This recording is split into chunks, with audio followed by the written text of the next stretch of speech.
You hear the squelch, feel the slurp, feel your foot stick, and it's as you lift it and you feel that resistance, but you're stronger, you can pull your foot out and step back, that you see the Hornsaw unicorn a little deeper in this swamp, thrashing, trying to pull itself free, trying to get to the other side at the same time, showing that while, as far as creatures go, it's an intelligent one, it is at this point governed by instinct and panic, and that is to thrash and try and wrestle its way out of this thick, wet mud, only to find itself pulled deeper.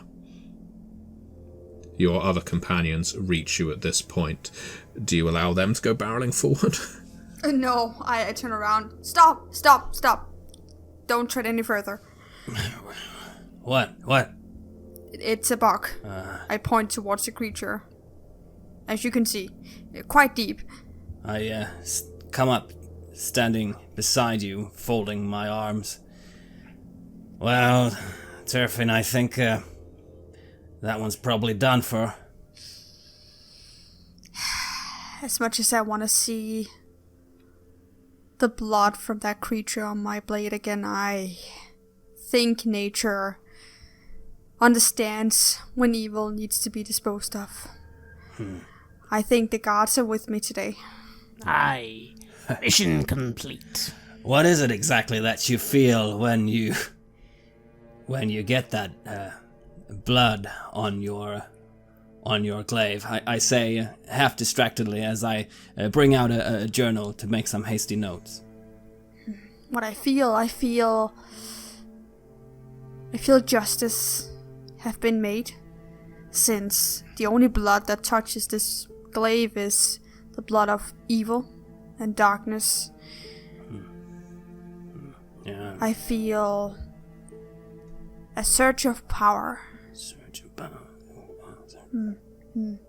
I feel like the word of Corian is being heard. I feel like the tenets of my God is being followed. I feel as if it's the most correct thing that could ever happen. Correct thing.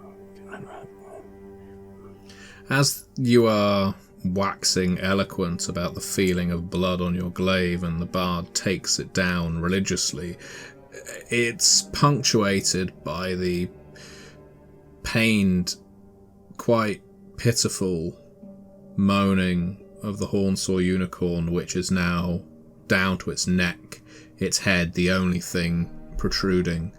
And right now, as much as you know that it is a blighted beast, a creature that through no fault of its own is fallen to corruption, it's, for Cutter at least, not consumed by this tale-telling. It's a very sad sight. This was a divine beast once. It's just been consumed by the rancid earth. I think to myself I have to stop a bit of a dismissive chuckle when Terfin mentioned how nature knows best. Nature knows good and evil. The world we live in, nature is as much an enemy as the beasts themselves. This creature a victim of it. I turn my gaze and just start picking at one of the gaps in my slightly broken teeth as I think on this. There's a bubbling, gurgling sound, and for a moment, the only thing that could be seen from the swamp that would denote that there was even anything in the mud is the serrated horn protruding, and eventually even that's gone. And I finish up my notes and look at them, feeling a bit of satisfaction. Wanting to ask more questions, but then I kind of realized where we are. Yeah, so if you wanted me to take you onwards, I think I got the map pretty much memorized. Could you make a wisdom roll, please? Yeah. Hjalmar? Is this a survival as well? Yes. That is 14. 14.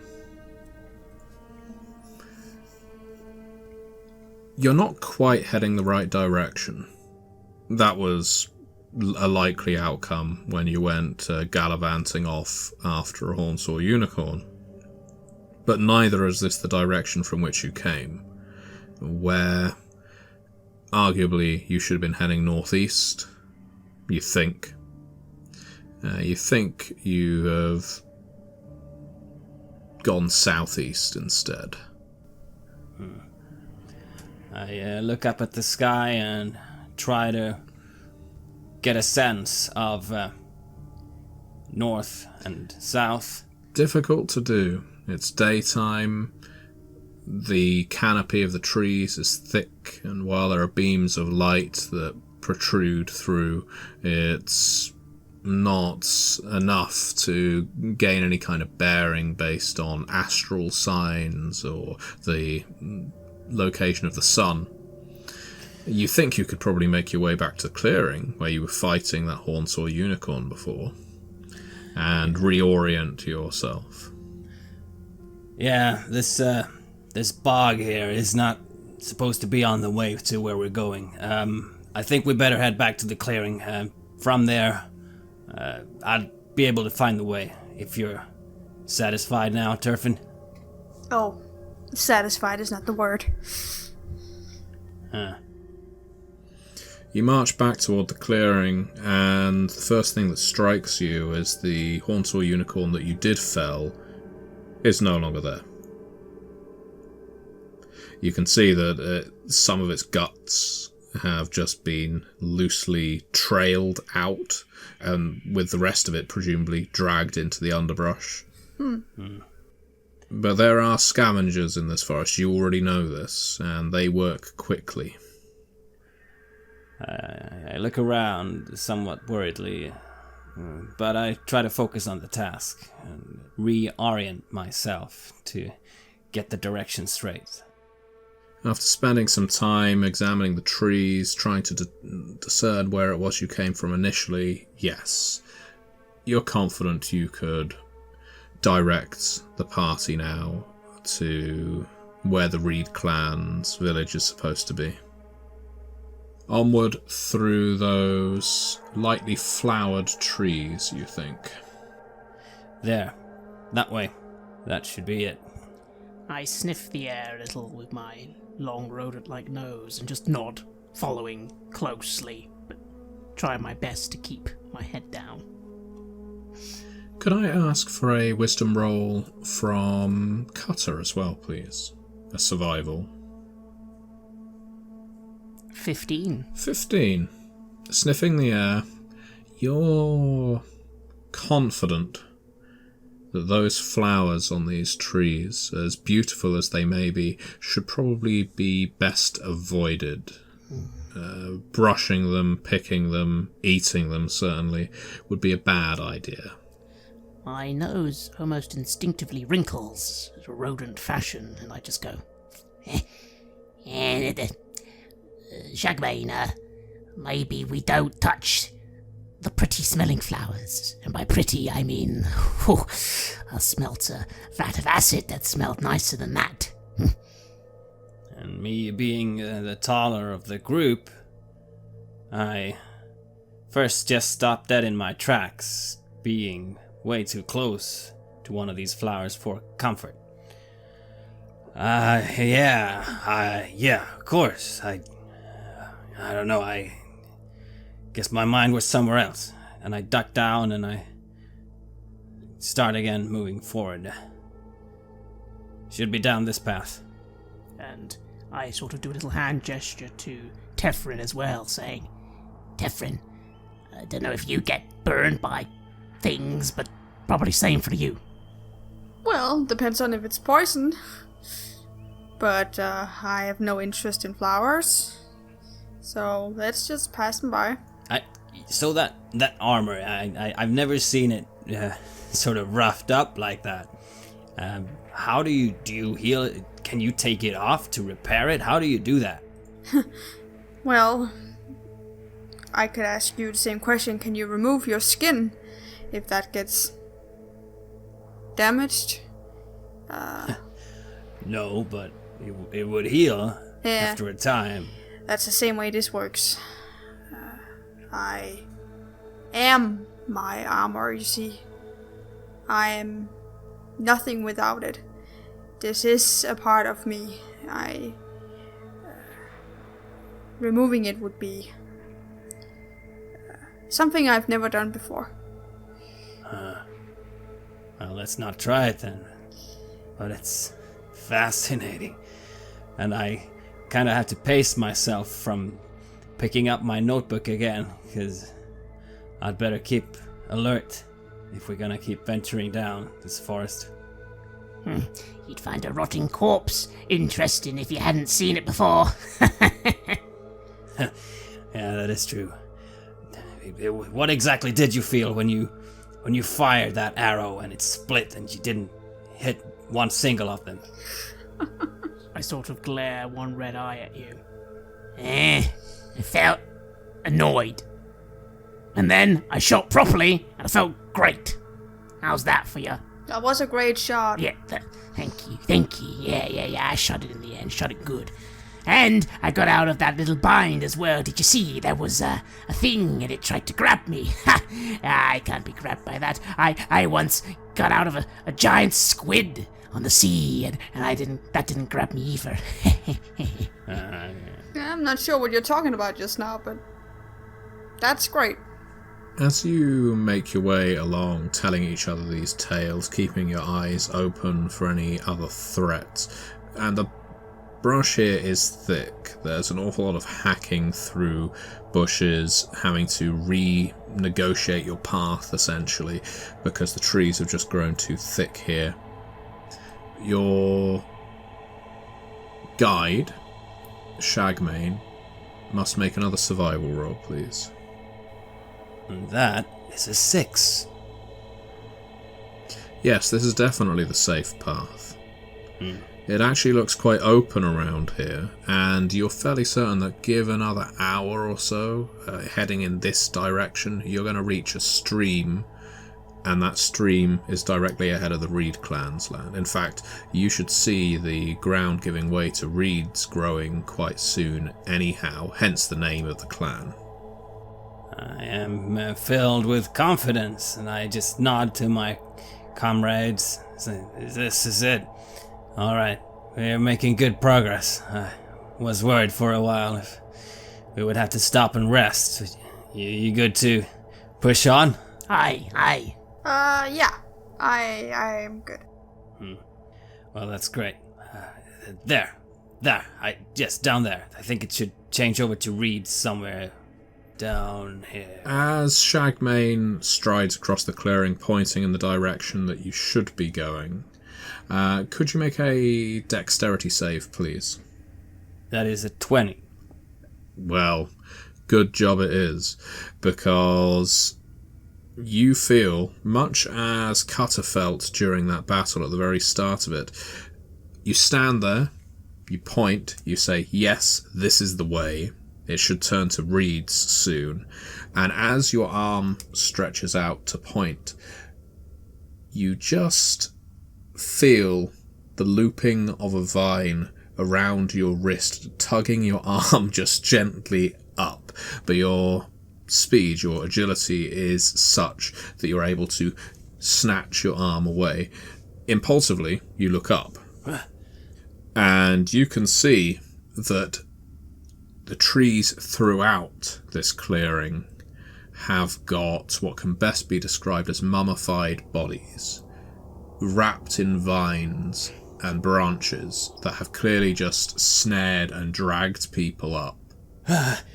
I let out a gasp and take a few steps back, but then I whirl around just to make sure I didn't end up near another vine. As you take a few steps back, you can see indeed that there are these vines all around the edge of this clearing, and as you walk towards them, they clearly respond to the vibrations of your feet hitting the ground as they snake towards you.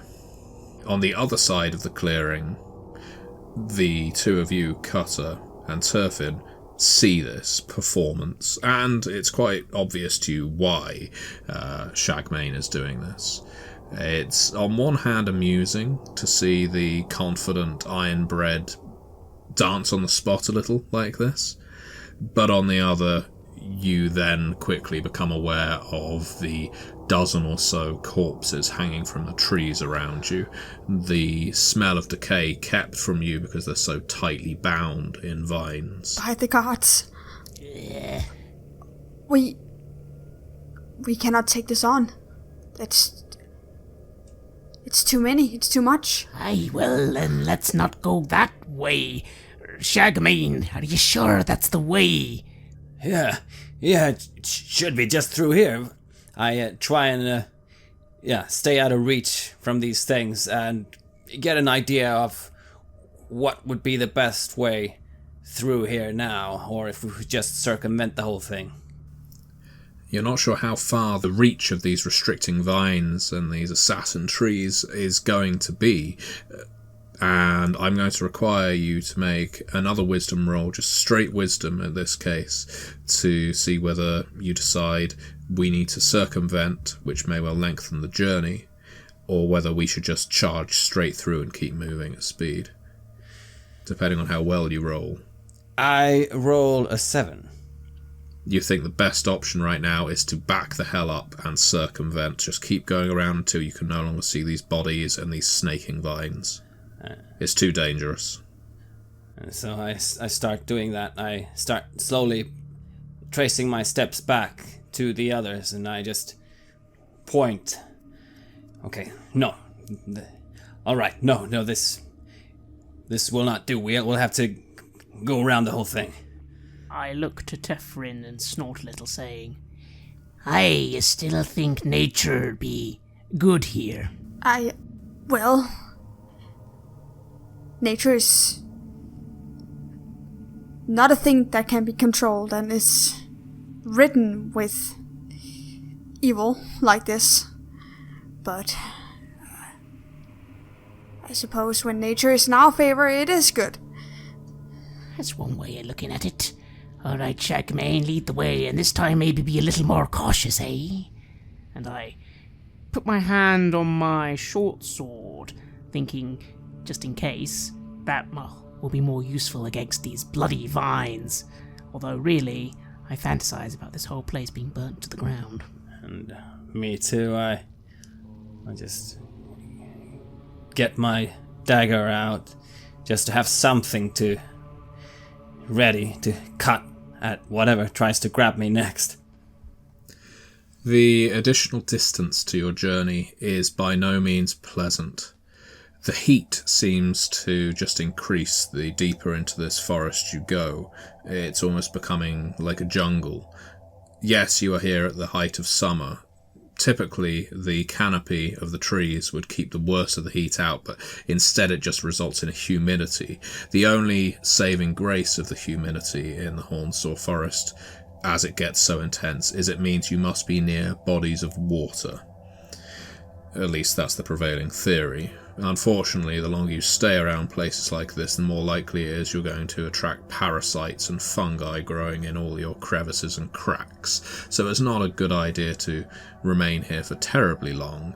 But right now, the primary thought on your minds is we need to stay away from those assassin trees and those vines. We don't wish to be strung up along with the last poor bastards that went this way. And so you think you've added another hour and a half onto your journey time because the trees are just too thick to really pass through without potentially just walking into a bundle of these things. It takes that long before you enter another area that's clear enough for you to pass through. And the clearing that you come across is notable. It's notable for the fact that there are people in it. You can see 4 shrouded individuals.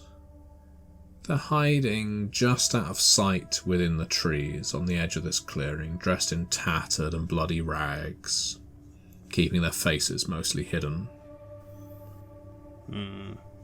They are huddled down, and they're clearly watching for people that go through this clearing, but they're not so stealthy as to be bandits, or if they are bandits, they're certainly not terribly good at setting a discreet ambush, because you saw them as soon as you entered. Their clothing is yellows and reds, quite striking against the greens and browns of the forest. Are they within 60 feet of us? Yes. Can I use my divine sense to figure out if they're good or evil? You can. Alright. Tell me, when Terfin uses this divine sense, how does she conduct herself? How does that manifest? Well, she always squats down. It's like she's tracking something. It's like she's trying to deduce something. And that slow glow that she has around her at all times becomes just a little more intense as she focuses on what she's trying to figure out is good or evil. You don't get the indication that any of these individuals are evil. Now, that's not to say there's not something off about them. But evil, no. I drink from my water skin as I observe you sitting down, clearly feeling for something. Are they celestial, fiends, undeads, anything like that? You do pick up that yes, they are undead. We have to be careful here. I turn around. These creatures ahead of us are not of the living. I see. I look around towards them, try to figure out if it's something I'm familiar with. You have heard tell of undead living within the Hornsaw, well, living being a strong term, existing within the Hornsaw Forest. Most of them from Glivid Ortel, the city of necromancers, which is deeply embedded in this land. Some of them have escaped, some of them have been set free to harass people. Some of them are, of course, there to take people captive and bring them back to Glivid Ortel. So, yes, the idea of there being undead in the Hornsaw isn't unknown to you, but what these four are is unknown, because for now, they are just there, huddled in their rags, and they're not doing anything overtly hostile. I'm relaying this to Terfin and to Cutter, and let them make the decision of what to do here. Seeing as I am the guide, I'll just inform them what I know. Well, normally I'd say go around them, but in these bloody woods, probably get eaten by a bush. So, I don't know. No, surely we must kill them. They are undead. They are evil. They are not of the living and should not exist. We must slay them. Ain't you kinda an undead ghosty in a suit of armor? Just saying. Excuse me? I don't know. What did you call me, rat man? I ain't just saying. You're dead as well, ain't you? Did you call me undead? I am as living as you are. Okay. No. I'll take your word for it. Calm down. There's clearly a difference between mindless zombies and our good compatriot here. One of them puts their hand up. You can see there's only 2 fingers and a thumb on that hand. Please, do not fight on our behalf or for our sake or over the right to kill us. We are not here to spread chaos or evil. We are merely attempting to hide from you so that you will pass by without accosting us. Yeah, well, you're not doing a very good job of hiding. Are you escapees from Glivid Ortel? They look between each other, and one of them shuffles forward. Aye, that is where we is all from. But we are not servants of Glivid Ortel. We are each escapees, as you say. We've tried to find new lives elsewhere within the world. We've taken on new names, and we try to live good lives as in harmony with nature as one can in these awful woods, but we would not be accepted outside of them. I unsheathed my weapon and pointed towards one of them. You better speak the truth, undead, or I will slay you where you stand. I simply wrinkle my nose, watching Terfin carefully. I would like to use intimidation to see if they are speaking the truth. Make your roll. I roll a 16. They cower and shake fearfully. Another one shuffles forward slightly. We mean no harm. No harm. We promise. We are trying to be good. We are trying to be creatures of harmony and good. See? Terfin, there's enough things here that are trying to kill us that we could use our energy for. Let's not waste time or our powers on these ones. Terfin exhales swiftly. Very well. Although you are, by nature, unholy, I suppose. You're right. There are other things we should focus on. Focus on the broader picture. Thank you. I just draw a breath of relief.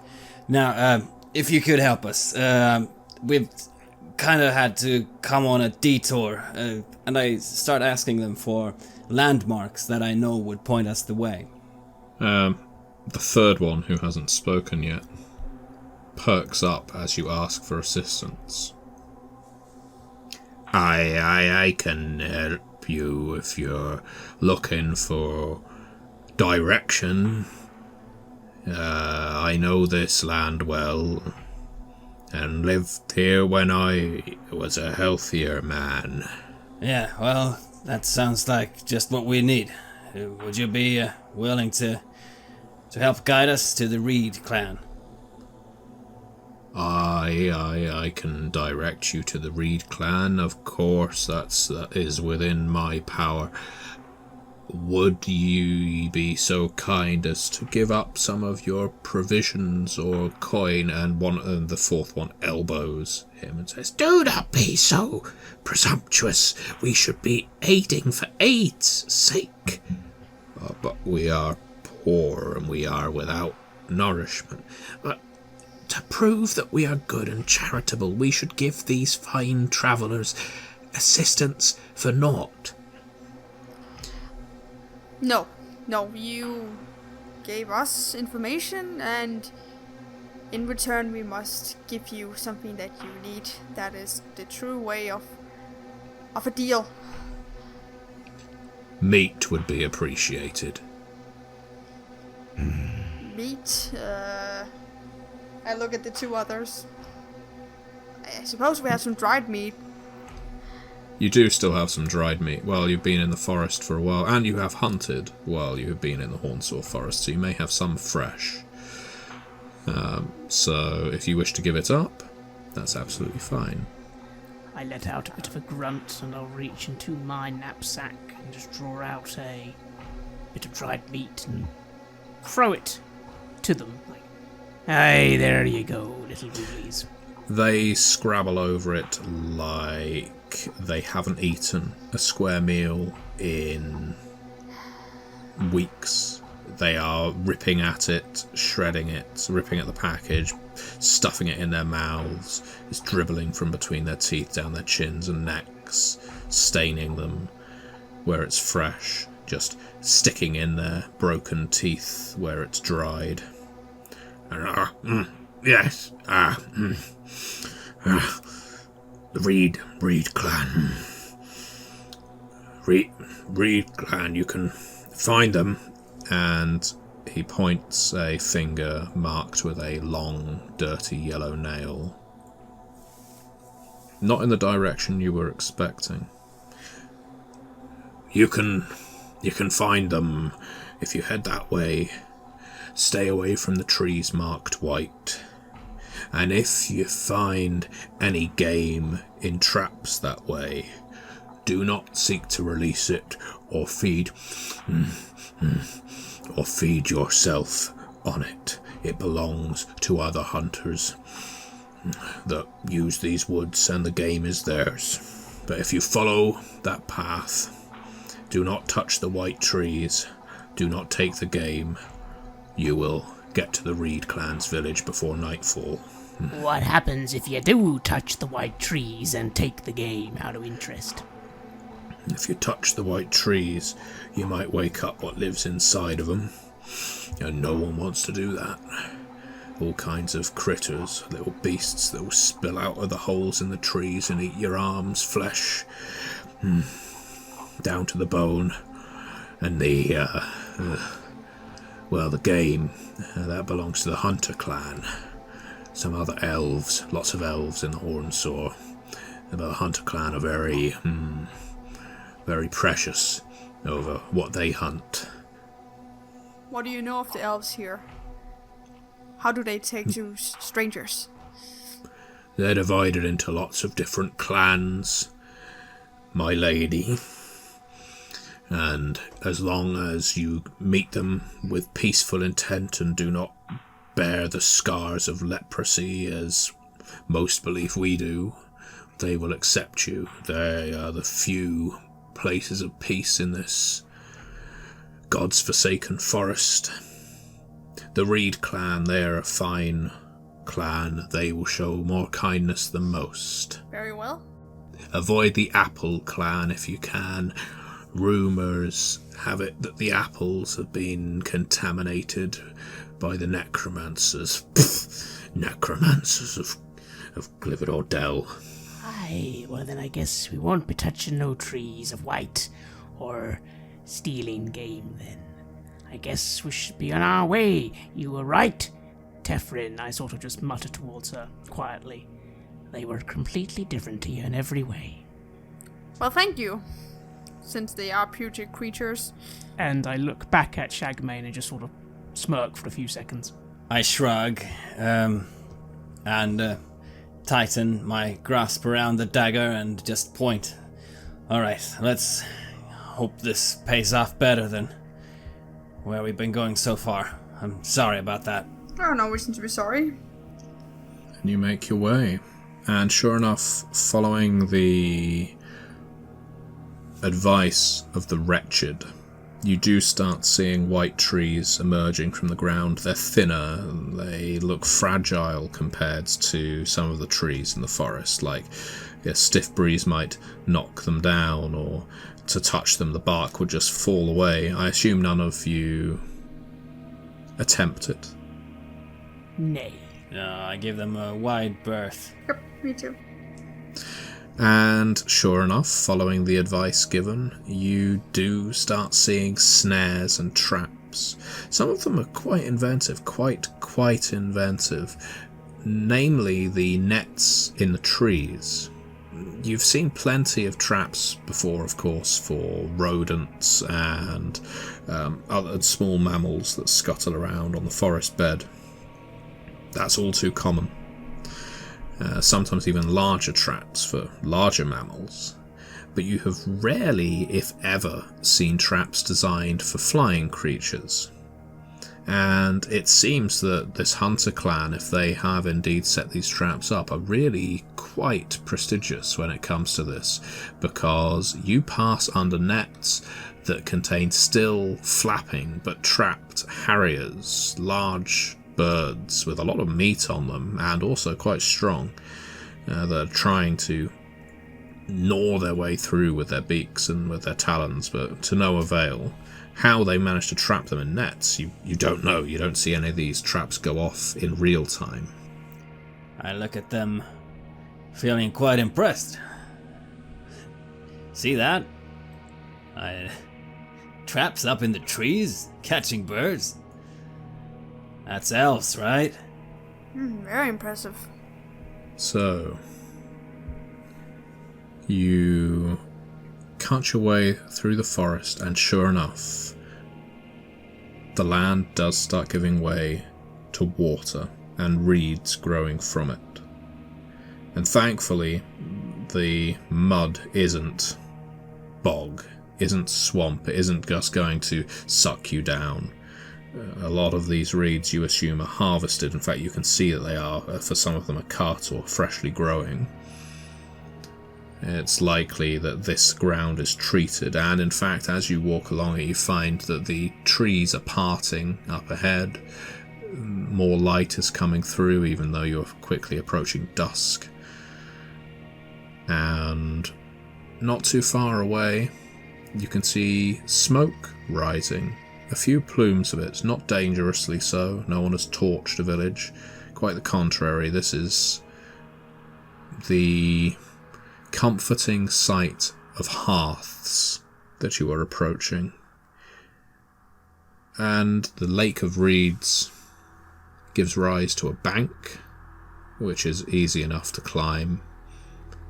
And on the other side of that, a stream that divides the bank and the village. And in contrast, firmly to everything that you have just encountered, the arduous events that have beset your path until now, the stream is a font of life and cheer. There are children, young elves, on a small raft, just pushing backwards and forwards with a punt, trying to push their way upstream. And they're just giggling and laughing and maybe completely oblivious to the horrors that exist not 30 minutes into the thick of the Hornsaw. And it takes your attention, just briefly. Cutter. For a long time, Cutter, you were a pirate. A successful one at that. You had a reputation. Of course, pirates with reputations, that's a double-edged sword. A double-edged cutlass, if you like. Because it's all very well to have a reputation, to be the pirate everyone has heard of, to be infamous, but it also means a bounty. And it means you will find fewer ports that you can dock in. You will find fewer people prepared to crew aboard your ships without expecting a bigger cut. After all, you were the famous Cutter Var of the Crescent Moon, a well-known and highly dangerous pirate vessel that sailed the Blood Sea for a very, very long time. It was one of those occasions, as your reputation was on the increase, that you docked in a port that should have had no real bearing. It's probably to a village that barely possesses a name outside of the local region. It certainly wouldn't be marked on anyone's map, but to you it seemed ideal. It seemed to you, to your bosun, to your quartermaster, that this would be the place to dock, to stay aground, ashore, for a brief while, drink your fill, eat your fill, spend some of your plunder, and then get back out to sea without any of the agony and pain and tedium of having to bribe local authorities. And so that's what you did. You arrived at this village with no name, at their tiny port. You bundled into the tavern. You and your crew were having a fine old time. And it wasn't long before the landlady was asking, "So you're the famous Cutter Var, then?" Aye, Aye, that be right. And this be my crew, ain't we, boys and girls? Hey, that's right. Cutter Var, the Crescent Moon, sailing the Crimson Blood Sea, robbing from every dock, except this one, accepted. Taking down every ship, no matter who the captain might be. Cutter Var and the Crescent Moon, ha-ha! Aye, and I raise whatever swill I'm drinking into the air and take a long drag of it. Aye! Yes, you be right, that be I. I've heard of you. The drinks are on the house. Oh, well, if you insist. Oh, I'm sure a rogue such as yourself. Well, no, we wouldn't dare try and charge you, for after all, you might try and rob us blind if we did. Aye, well, that be true, and I give a bit of a dangerous smile. But I'm feeling in a good mood tonight. Her husband cleaning a flagon behind the bar, as barkeeps often do in games of D&D, says, "Yeah, well, we've all heard about ship's rats, haven't we?" "Oh, don't be like that, Clifford. This is a celebrity, a famous pirate in our humble tavern. And what's it going to do? Drive business our way or drive business away?" I squint my red eyes at this individual as I sort of just remark quietly, "Aye, well, they do say that a rat does make a place not so fancy, but I'm sure this rat won't ruin your establishment. If you shut up, that is, anyway." "Well, I certainly hope not. I'm going out for a walk along the dock." And he leaves his wife to tend the bar. "I'm so sorry, Mr. Var, Captain Var. My husband has used to be a man of the sea himself." "Oh, did he? And what made him give it up?" "He married me, and I wouldn't let him perform such a dangerous endeavour again." "Aye, the greatest chain of them all." Well, that's what they say. I mean, people turn their heads when a dwarf such as he married a human like myself, but we run a successful business in a very small community, and well, just enjoy your drinks, sir, captain, and your crew. Really, we have no ill will against you. And I snort a little, only feeling a little annoyed at that dwarf, but again, my mood is good, so I will return to my shipmates and revel in the evening. As you revel away, you're having a good old time, no doubt. And, of course, the call of nature comes. It's time for you to drop your pantaloons once you're outside and give back to the Crimson Sea. And so your bladder takes you out the door, and you say, no doubt, that you'll be back soon. It's something you've been mocked for a fair amount by the crew, and while you take it lightly, the old, Captain Var with the bladder the size of a grape, it's sometimes a bother. And so when you get up to answer your call of nature, there's the usual, it's grape time, which is a joke that's never sat right with you. Nevertheless, when it's time to pee, it's time to pee. And so down you head towards the jetty, and the refreshing tinkle of urine hitting the sea gives you pause to think, yes, this is a good life, and yes, you have a good crew, and yes, you have a good ship, and maybe you won't just turn over this entire village tomorrow morning for everything it's worth before you set out again. While you're thinking this, you hear a sudden cacophony behind you, a roar of voices shouting in protest, and a bellowing in response. You can see lights, torches, and magical lights illuminating a couple of quarterstaffs.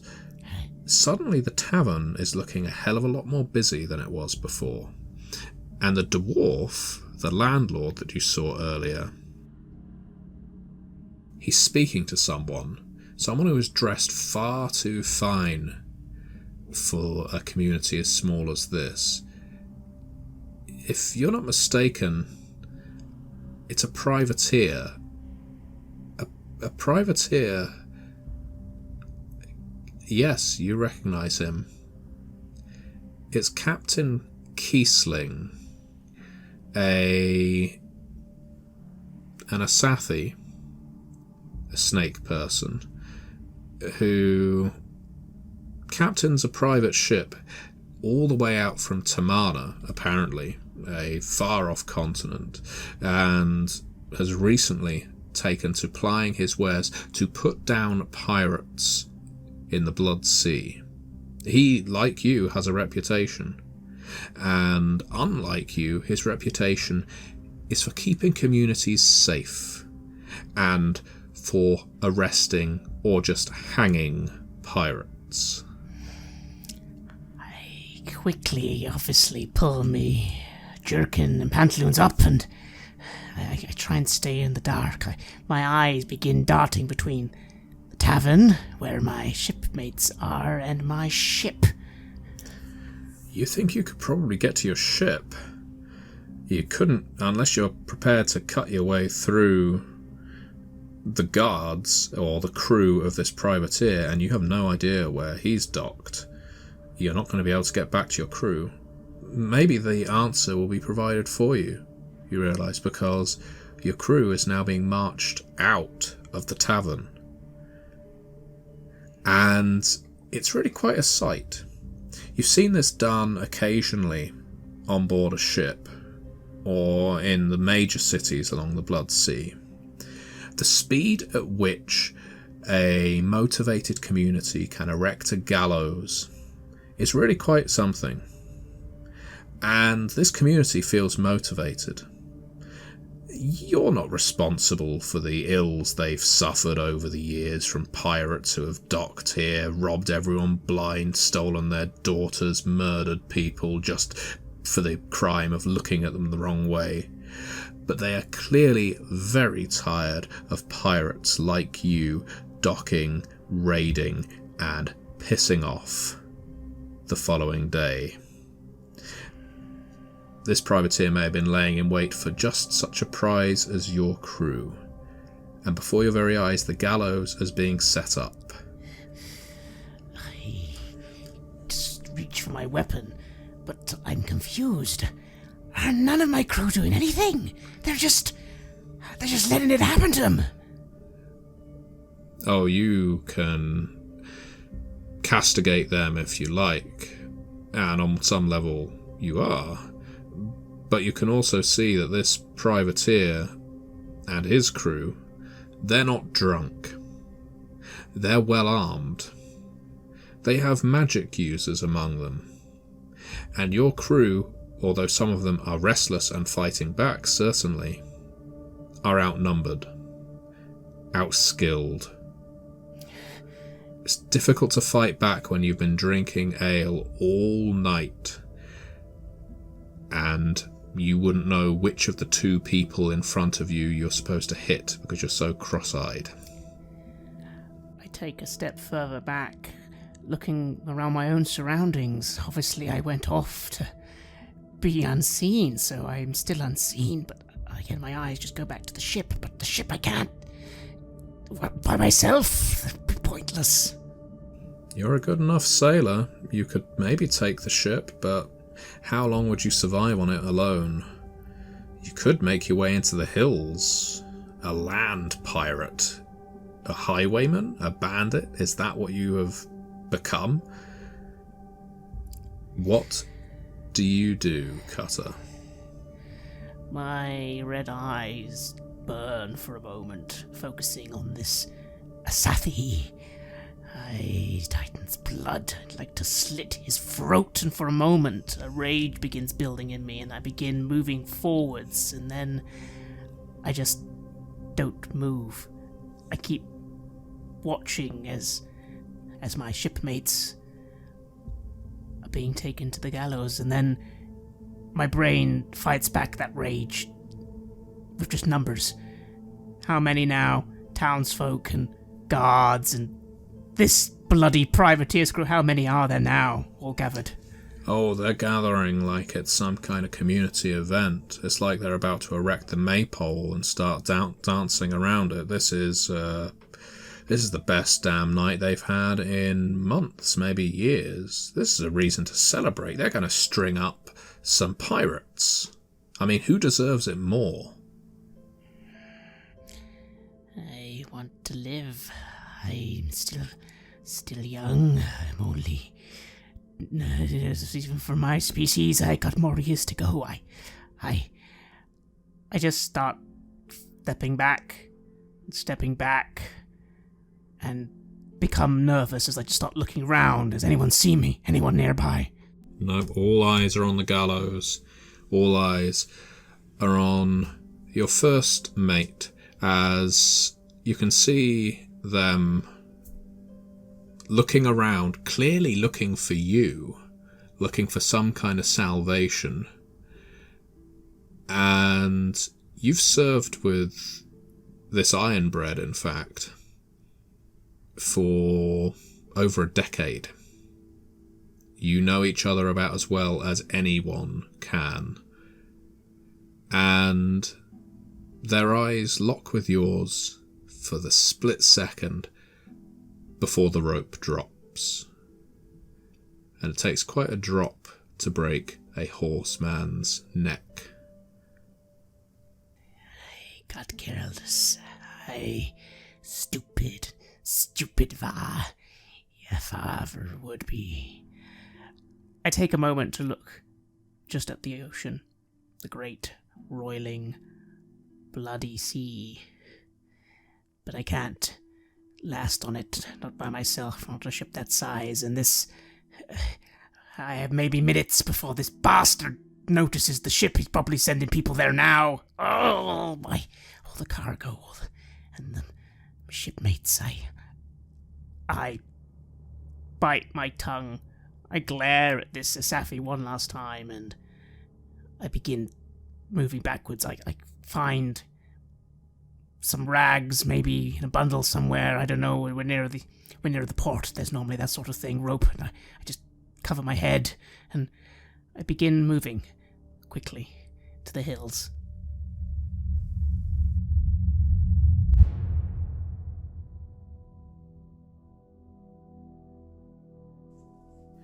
And that is how you came to be a landlocked pirate. Never since have you taken to the sea. And now seeing these children gayfully at play on the stream,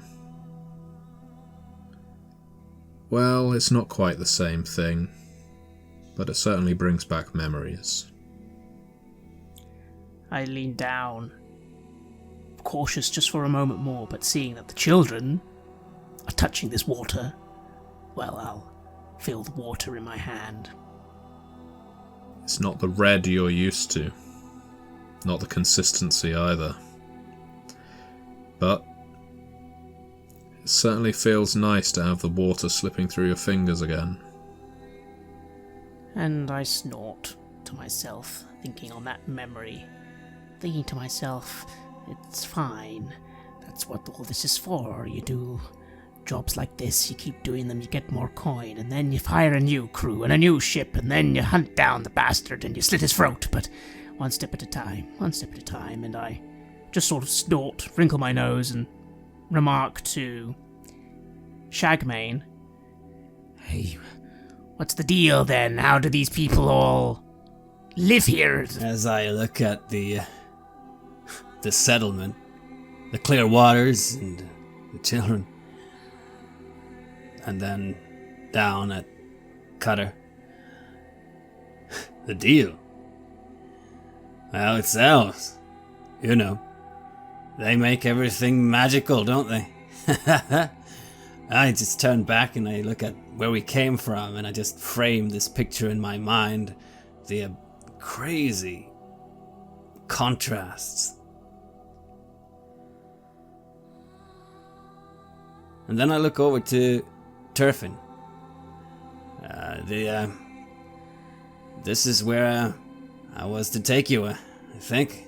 This is the Reed clan. Oh, well, that's excellent. Very good job at finding your way through this mess of a forest. Well, I did my best. Yeah, I did my best. And you did well. As you make your way toward the settlement, you notice, in fact, that although the stream is forded by two banks, everything around here, as the name implies, is reeds in lakes, and the settlement itself is built on platforms that stretch above the reeds, so wooden feet holding up wooden platforms with houses on, with bridges between them. It's quite a sight. And to your immense relief, one of those platforms, you can see the telltale glow of hollow legionnaires about it. It's almost like you're coming home, Terfin. You were sent here, you were told that the last that anyone had heard of these missing squads of hollow legionnaires was they were in talks with Clan Reed. And this may well be them. Thank to God. I think we've found our men. Yeah.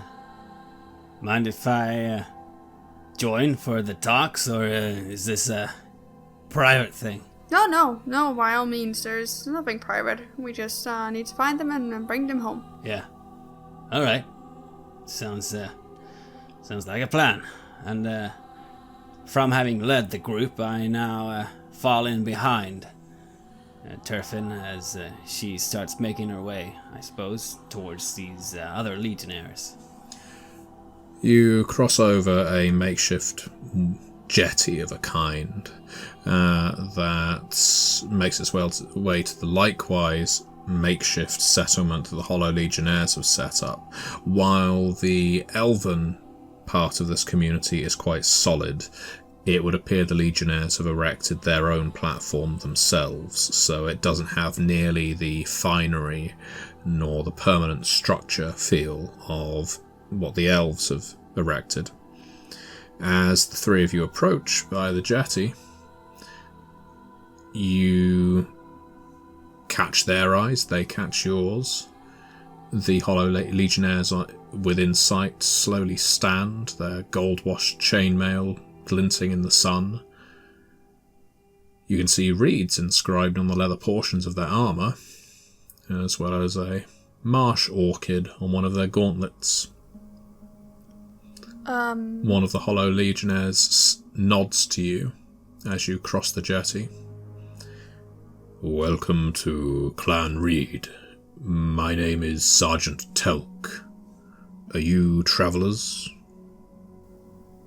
A pleasure to meet you. I'm Terfin, one of your kind, as you can probably tell by the glow. He looks over your armour. Of the mithril... No? Correct. Ah. We are of the gold. Well, we were sent here, or I was sent here to find out where you've gone. You are missing, as you probably know. Yes, we were supposed to be returning to the Centurion. After making negotiations and a voyage of discovery with the elves. Sadly, both the negotiations and the voyage were catastrophic failures. All we have done all we have done is understand the edge of the magnitude of the danger in the Hornsaw Forest, and the Legionnaires that you see before you make only half of the number that I suspect you are looking for. I kind of walk a little to the group, although I stay a little behind Terfin, as I remark, "Aye, what was the danger you encountered then? What's causing folks like you so much trouble?" He looks at you with tired eyes, which is a strange thing for a Hollow Legionnaire. After all, they don't need to sleep, but they can show the signs of fatigue after being strung out for a very long time. There is a disease in these woods, currently contained, but there are forces at work that wish to spread it. At this time, it affects only the hollows, such as ourselves, and Terfin here. A terrible virus. They cut straight through Hollow Legionnaires. It corrodes them to nothing, releases the soul, impure, unholy, evil, taints it. Beg you. As I say, we only discovered the edge of this. The other squad, they were looking for further answers. They were due to meet up with us here before we all headed back to the Centurion with our news. We still wait, vigilant for them. We cannot abandon them in this place, but at this time we know not where to look for them. I wrinkle my nose and scratch my whiskers a little and just look at Terfin. Aye, well, that sounds like a bad situation, eh? It does indeed. So how long have you been waiting for them? I say as I sort of step up next to Terfin. Just over 3 weeks now. 3 weeks with no sign. It could be that they have all fallen. And how much longer do you plan to stand vigil? The elves have allowed us to remain here for as long as we deem fit. We are not a drain on their resources, and we vow to protect them for as long as we are here. Therefore, we will wait until there is proof that our companions have fallen, or until they rejoin us. Well, I suppose, are you talking to other people here then that are foraging the forests and or hunters and those that would venture towards the different areas, I guess? We attempted to re-enter the forest, but were plagued with doubts. What if we delved too deep and our companions bypassed us? What if we only sent a couple of our number out to, as you say, talk with hunters and other creatures and see what we could find, only for them to fall prey to whatever dangers are here? We are paralyzed by our own vigil, but at this time, it is all we can do. Aye, and I be guessing we don't get paid if you lot don't all come back, so I guess we'll need to aid you, ain't that right, Terfin? Yeah, that is correct. I see the dilemma here. He looks between Terfin and Cutter. Says, payment? Non-payment? What does that matter when there is a disease that can cut through Hollow Legionnaires, and it may well spread to other creatures such as yourself, Slytherin? Well, Hey, I just saying, I only heard that right now. I was paid to come and find you, that's what I'm saying. well, Terfin is not a. If there's a virus that kills your kind, I would hardly. You're not planning to go look for them, are you? Well, I see no other choice. Do you have any idea at all where they went, or what direction, or anything? We have an idea. The last time we sent a ranging party out, 2 of us were captured, thankfully released by Hornsaw sentinels. Blighted druids that worship Mormo, the fallen titan of serpents and hags. Somehow at peace with this place, but not in league with any disease. They claim to have seen others of our kind, and they gave us a choice because they are wicked. The choice was one of 2. Release us with no information. Give us information and keep those they had captured to sacrifice for any manner of foul rituals. Naturally, I had to preserve my squad, and therefore I have no information but that the sentinels know where the missing Hollow Legionnaires are. The Hornsaw sentinels, if anyone in this forest knows, it will be those blighted druids. Well, that sounds like some sort of lead. Only question is, though, that what do we do? When we go and say hello, something tells me they'll just try and kill us all. For that, you will need to speak to the elves, or come up with something innovative. We all feel remarkably drained. I need to meditate. Please do venture forth and find my fellow Legionnaires. It is a matter of life and oblivion.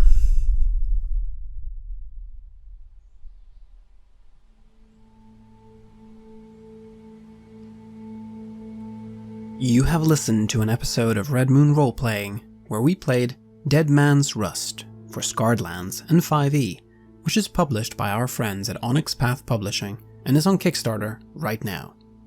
Our game master was the gentleman gamer Matthew Dawkins, and Craig and Hjalmar were joined by our dear friend Klara Herbøl. The music was created by Ager Sonis and Halgrath, and was used with permission from their label Cryochamber. Visit cryochamber.bandcamp.com or their YouTube channel for more music for your games. We would like to give massive thanks to our champions of the Red Moon, Martin Heuschober, Nastasia Raulerson, Simon Cooper, David, Julia, and David Hagberg for their generous support. And we would of course like to thank all of our other patrons. Without your support, the show would not be possible. If you want to support our work, please check us out on Patreon. You can get access to bonus campaigns for Cultivated Lost and Coriolis there, as well as get early and raw access to all of our recordings. You can also hear your name read on the show as a champion of the Red Moon, as well as play Cult with us. Most importantly, that support is what keeps the show going, so do check us out there. Thank you for listening, and see you soon again.